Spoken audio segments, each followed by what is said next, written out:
중학교 수학을 잘하는데 사실상 큰 영향을 미치지 않는 단원들이 있단 말이죠. 그래서 그렇죠. 그런 것들을 좀 말씀을 드리려고 하는 거예요. 예를 들어 본다면 많은 학부모님들이 현실적인 이유로 선행을 해야 된다고 생각하세요. 그렇죠. 그죠? 저희도 해야 된다라고 얘기를 그렇죠. 하잖아요. 근데 모든 아이들이 선행을 막 쭉쭉 뺄 수 있는 건 아니란 그렇죠. 말이에요. 그래서 대치동에서만 쉬쉬하면서 이렇게 안전한 선행, 모든 아이들이 할 수 있는 선행을 지도하고 계시다고 제가 들었거든요.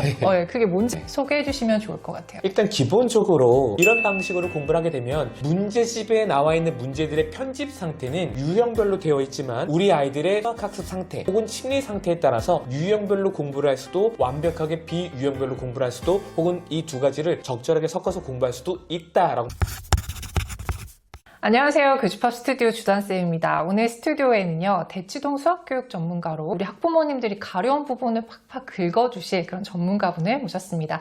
안녕하세요. 네, 안녕하세요. 반갑습니다. 네, 김성태 박사님이신데요. 첫 번째 질문부터 네. 좀 드려볼게요. 초중고 수학 전체를 좀 바라보고 계시잖아요. 네. 그럴 때 수학교육 전문가 입장에서 초등 때, 중등 때 굳이 뭐 저렇게 애들 에너지를 빼면서 시킬 필요 없는 그런 영역 단원들이 있잖아요. 뭘까요? 사실상 가장 중요한 게 이제 수능에서 좋은 점수가 나와야 되고 고등학교 내신을 등급들을 잘 맞아나가는 게 중요할 텐데 그런 관점에서 보면 중학교 수학을 잘하기 위해서 필요한 초등학교 내용은 무엇이고 중학교 수학을 잘하는데 사실상 큰 영향을 미치지 않는 단원들이 있단 말이죠. 그래서 그렇죠. 그런 것들을 좀 말씀을 드리려고 하는 거예요. 예를 들어 본다면 소수의 곱셈과 나눗셈은 초등학교 6학년 때 이제 아이들이 본격적으로 배우게 되는 내용인데 이 내용들 때문에 초등학교 아이들의 한 30% 정도가 수학을 포기하고 싶다라고 응답을 하기도 맞아요. 해요. 그렇기 때문에 이 소수의 곱셈과 나눗셈이 초등학교 과정에서는 아이들에게 가장 어려움을 주는 가장 스트레스를 많이 주는 그런 단원이라고 볼 수가 있는데 놀랍게도 이 내용이 중학교 수학부터는 다뤄지지 않습니다.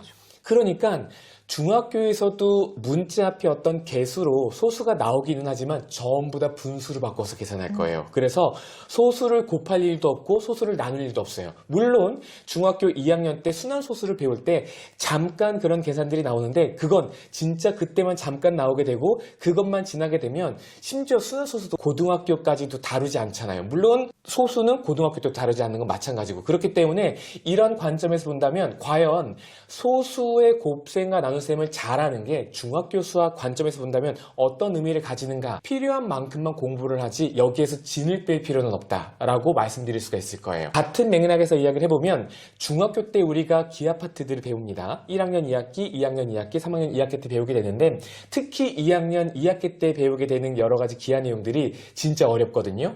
이 내용들이 중학교 6학기 중에서 가장 어려운 내용들이 많이 포함되어 있는 이 단원 혹은 학기라고 보셔도 무방할 겁니다. 그래서 중학교 때는 이런 내용들 때문에 아이가 수학을 포기하고 싶은 이런 느낌들을 받게 되는데 마찬가지로 중학교 때 다뤄지는 수학들은 유클리드 기하를 바탕으로 해서 논증 기하잖아요. 그래서 증명을 하면서 변의 길이나 혹은 각의 크기나 어떤 면의 넓이를 구하는 이런 문제들이 거의 대부분인데 놀랍게도 고등학교 올라가게 되면 이런 내용들이 거의 다뤄지지 않습니다. 물론 여기서도 도형의 기본적인 성질들은 고등학교 때 알아두면 고등학교 문제를 풀 때 도움이 되지만 고등학교 기하는 해석 기하로서 그냥 함수라고 보시면 돼요. 맞아요. 함수나 방정식이기 때문에 중학교 때 배우는 기하랑 고등학교 때 배우는 기하랑은 사실 큰 연관성이 없다. 이렇게 본다면 중학교 수학도 우리가 굳이 어려운 문제들까지 다 공부하면서 넘어갈 필요는 없고 그냥 학교에서 안정적으로 A만 맞을 정도만 공부해도 큰 무리가 없다라고 본다면 비교적 좀 수월하게 넘어갈 수 있는 단원이지 않을까라고 생각이 됩니다. 본격적으로 이제 질문을 좀 드려보자면 많은 학부모님들이 현실적인 이유로 선행을 해야 된다고 생각하세요. 그렇죠. 그죠? 저희도 해야 된다라고 얘기를 하잖아요. 그렇죠. 근데 모든 아이들이 선행을 막 쭉쭉 뺄 수 있는 건 아니란 그렇죠. 말이에요. 그래서 대치동에서만 쉬쉬하면서 이렇게 안전한 선행, 모든 아이들이 할 수 있는 선행을 지도하고 계시다고 제가 들었거든요. 예, 그게 뭔지 소개해 주시면 좋을 것 같아요. 기본적으로 아이들이 선행을 쭉쭉 못 뽑는 가장 큰 이유 중에 하나는 선행을 나가면 나갈수록 배우는 내용도 많아지게 네. 되고 그 내용들을 아이가 잘 흡수 흡수를 하지 못하고 소위 말해서 수박 겉핥기식으로 선행을 나갔을 때 앞에 있는 내용들이 잘 완성이 안 됐으니까 뒤에 있는 내용들이 어렵거든요. 특히나 배수 과정, 그러니까 뭐 수화식이라든지 방정식, 함수 이런 단원들이 있잖아요. 이런 단원들은 중학교 때 배우는 내용들이 고등학교 때 그대로 쓰이고 그런 내용들이 기초가 돼서 다시 새로운 함수나 새로운 방정식 혹은 새로운 어떤 수화식들을 배우게 된단 말이죠. 그러니까 앞에 있는 내용이 제대로 공부가 안 되어 있으면 뒤에 있는 내용들을 공부하기가 어려워요. 그렇기 때문에 모든 아이들이 선행을 이렇게 쭉쭉 계속해서 나가는 게 사실상 좀 어려운 가장 큰 이유 중에도 포함이 될 텐데, 그런 내용들을 아이들의 눈높이에 맞춰서 스몰 스텝으로 공부할 수 있게 만들어주는 게 굉장히 중요합니다. 그리고 앞서 말씀드린 것처럼 중학교 때 배우는 내용들이 고등학교 때 배우는 내용들의 기초가 되는 내용들은 좀 깊이 있게 공부할 필요가 있어요. 하지만 그런 내용들이 아니라고 한다면 조금은 힘을 빼줘도 됩니다. 따라서 선행학습을 할 때나 혹은 심화학습을 한다고 봤을 때 어떤 단원들은 좀 심화까지, 어떤 내용들은 좀 가볍게 공부해야 되는 이런 내용들을 좀 강량을 조절해서 공부하는 것들이 좀 필요한데, 그렇게 공부하는 방식들이 대치동에서 고등수학을 중심으로 아이들을 가르쳤던 선생님들이 중학교 학생들을 대상으로인데도 그런 내용들을 좀 강약을 주면서 공부하는 경우들이 이제 좀 많아지기 시작하고 있는 것 같아요. 그러면은 실제로 아이들을 많이 가르치셨잖아요. 네. 그럴 때 선행과 심화 뭐 이런 것들이 어떻게 보면 동전의 양면 같기도 하고 공존할 수 있을까? 이런 게 항상 학부모님들의 고민이란 말이에요. 그거에 대해서 실제 가르치신 경험들이나 이런 거를 조금 생각을 해보신다면 진짜 고등까지 효과가 있으려면 어떻게 해야 될까요? 말씀하셨던 것처럼 선행과 심화는 우리가 같은 시간을 사용할 때 선행에 조금 무게를 두느냐 아니면 배웠던 내용들을 조금 더 깊이 있게 심화학습을 하느냐, 이 둘 중에 하나를 선택해야 되는 거예요. 물론 선행도 나가면서 심화도 나가는 이런 여러 가지 것들을 선택할 수 있지만, 저는 개인적으로 초등학교, 중학교 때 수학학원을 막 두세 개 다니면서 수학에 몰빵하는 것이 사실 그렇게 효과가 높다고는 보지는 않습니다. 근데 대치동에 실제 그런 애들이 많죠. 그런 애들이 정말 많죠. 기본적으로 학원 두 개 일단 다니니까요. 그러면서 경시까지 준비하는 아이들이 네, 있으니까. 그런데 그렇게 해서 따라오는 아이들이 있기는 해요. 있는데 걔네들은 정말 그들만의 리그예요. 그냥 머리도 좋고 애가 수학도 즐겨서 공부하고 어려운 문제를 도전감도 느끼면서 공부하는 친구들은 사실상 뭘 해도 상관이 없습니다. 걔네들은 어차피 그들만의 리그에서 그냥 서울대는 합격은 어느 정도 잡아둔 상태에서 네, 네. 전공만 왔다 갔다 거리거나 거기서 좀 우수하면 이제 의대 라인을 탄다거나 이런 식이기 때문에 그쪽 라인들을 좀 빼놓고 그냥 보통의 아이들이 선행과 심화의 어떤 밸런스를 어떻게 잡을 것인가를 좀 고민을 해본다면, 가장 우리가 쉽게 생각할 수 있는 건 고등학교 수학이랑 중학교 수학이랑 초등학교 수학이 어떻게 서로 상관관계를 가지고 있는지, 그러니까 초등학교 때 배우는 내용들이 중학교 때 어떻게 연결이 되는지, 중학교 때 배우는 내용들이 고등학교에 어떻게 연결이 되는지, 이런 내용들을 중심으로 판단해 보시면 좋아요. 예를 들어 본다면 중학교 때 배우는 내용들 중에서 아까 말씀드린 것처럼 대수과정, 그러니까 중학교 1학년 1학기, 2학년 1학기, 3학년 1학기 이런 내용들일 텐데, 이런 내용들 같은 경우에는 특히 고등수학 1학년 1학기 내용이랑 굉장히 밀접하게 연결이 되어 있잖아요. 그래서 이 내용들 같은 경우에는 아이들이 어느 정도 공부를 하는 게 좋은데, 아이러니하게 중학교 내용의 심화 버전이 고등학교의 기본이라고 보셔도 무방할 거예요. 뭐 쉽게 정리하면 곱셈 공식이나 인수분해 공식 같은 경우에는 중학교 때는 보통 5개의 곱셈 공식과 교과상으로 본다면 4개의 인수분해 공식을 배우게 되는데, 이게 고등학교로 올라가게 되면 그냥 바로 여기에다가 7, 8개를 기본적으로 더 배우게 되고, 여기에서 곱셈 공식의 변형, 뭐 인수분해 공식의 변형, 혹은 교과서에는 나오지 않지만 문제에는 나오니까 아이들이 알아두면 좋은 공식들이 몇 가지가 있단 말이죠. 네. 그런 것들을 배우게 되는데, 사실 중학교 때 보는 뭐 최상위 수학이나 최고 수준, 뭐 A급 수학 이런 데 보면은 중등 수학에서 심화 문제라고 나와 있는 문제들이 사실상 고등학교 기본 공식을 물어본다거나 그렇죠. 이런 맞아요. 문제들이 많아요. 그래서 이런 내용들을 경우에 따라서는 좀 땡겨와서 공부를 할 필요도 있고, 경우에 따라서는 이걸 좀 밀어놓고 공부를 해도 좀 괜찮다라고 좀 볼 수가 있을 것 같아요. 학년별로 좀 나눠서 답변을 좀 드려볼게요. 네네. 3학년 때까지는 사실 뭘 해도 상관이 없습니다. 오히려 3학년 때까지는 아이들의 여러 가지 어떤 지능 발달들이 골고루 발달되기 위해서는 책 많이 읽는 거, 그리고 예체능에도 자주 노출이 되는 거, 이런 것들이 더 중요하다고 좀 생각이 들고요.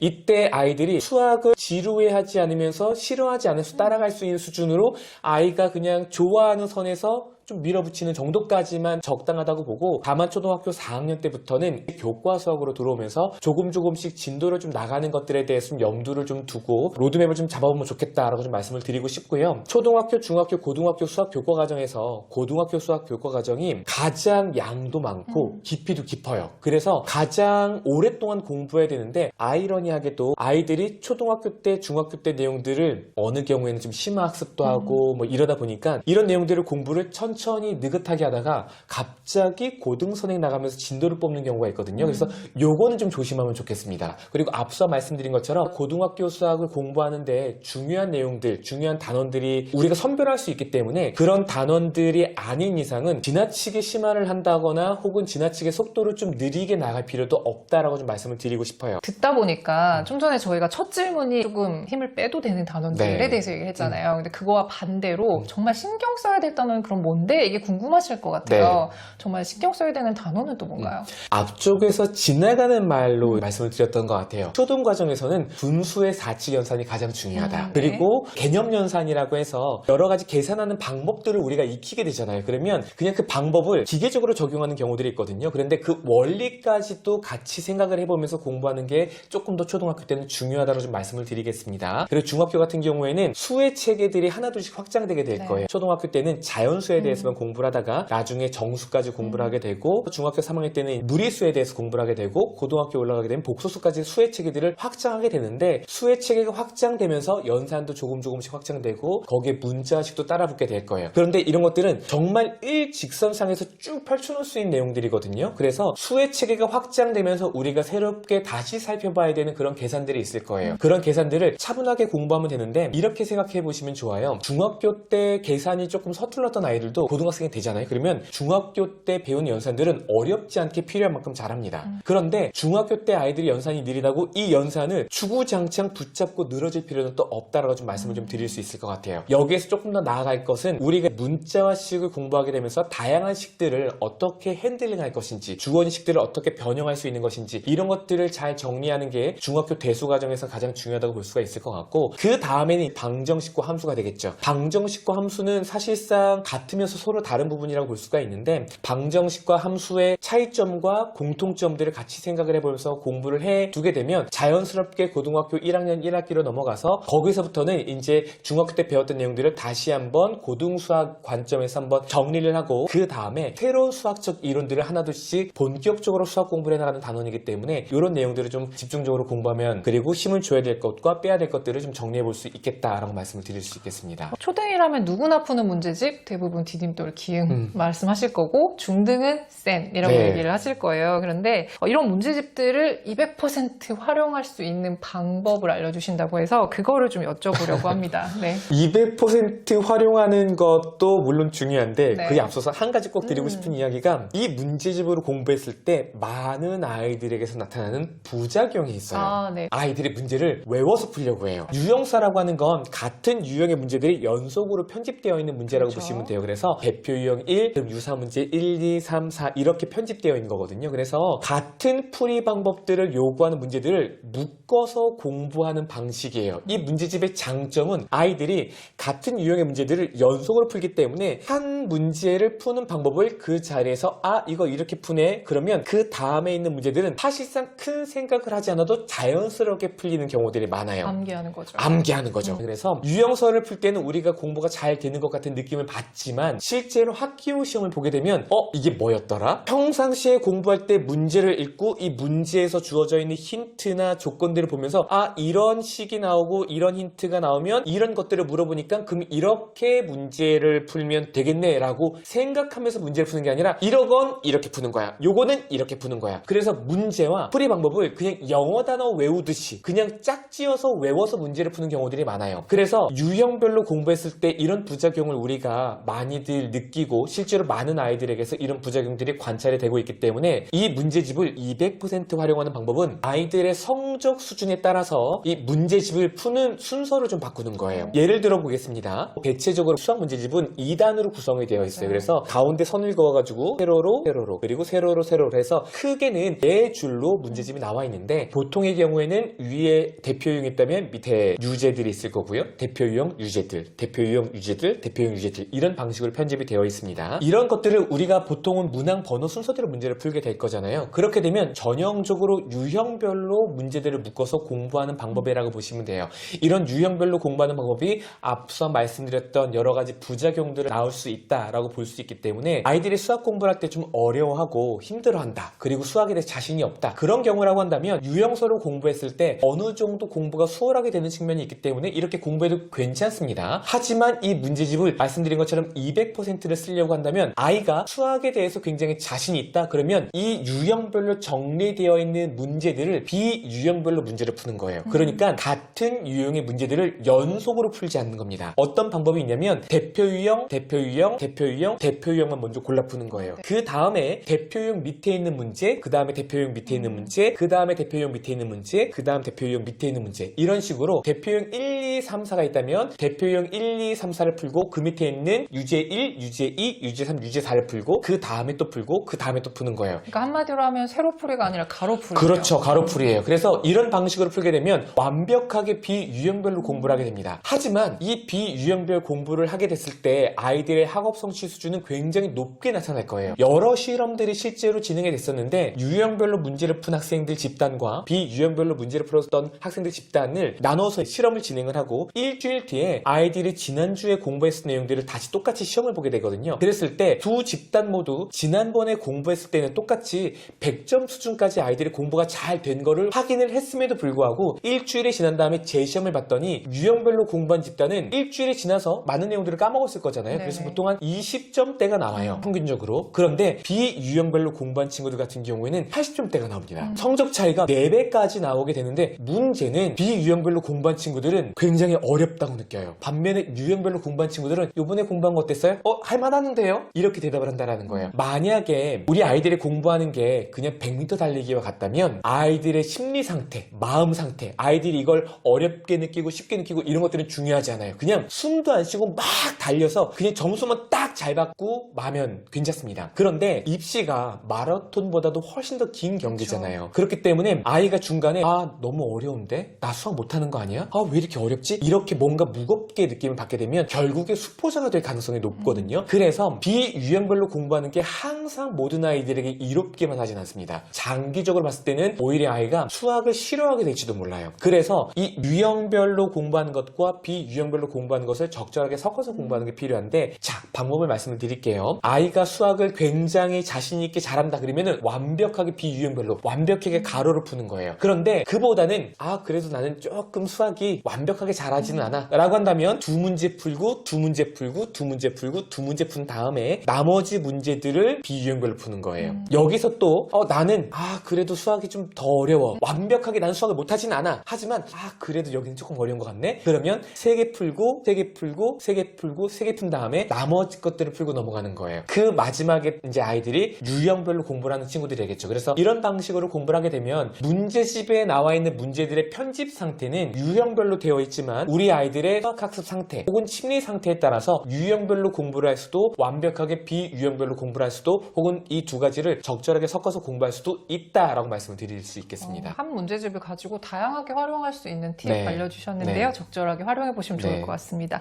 박사님께서 인지공학도 전공하셨잖아요. 네. 박사님께서 개발하신 네. 대치 수능 사고력 연산이라는 게 있어요. 이게 네. 뭔지 좀 궁금하신 분들 있으실 텐데 어떤 아이들이 어떻게 활용하면 좋을지도 소개 부탁드립니다. 약간 설명을 드리기에 앞서서 정말 중요한 것 중에 하나가, 이건 여러분들 자녀들도 집에서 이렇게 공부를 해야 될 거예요.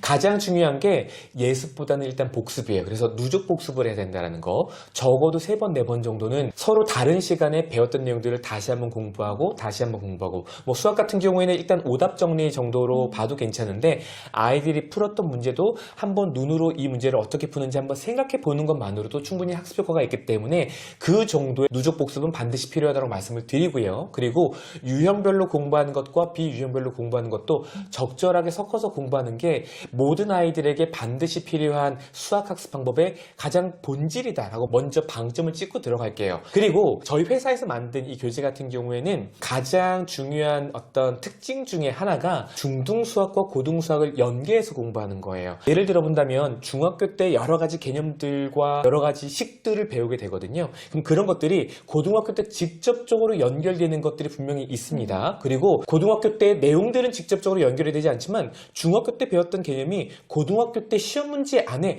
떡하니 나와 있는 경우들이 있어요.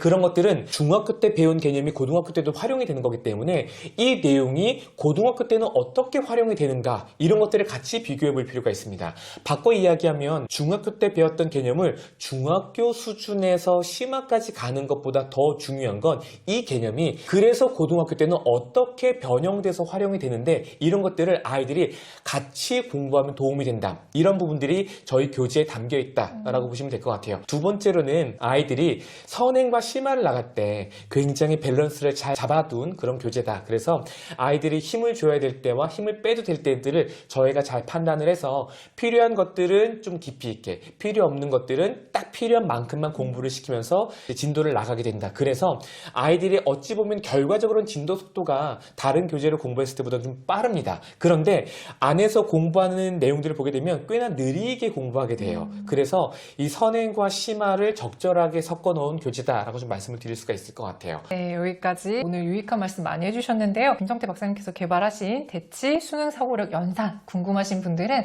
저희가 나눔 이벤트도 진행하고 있거든요.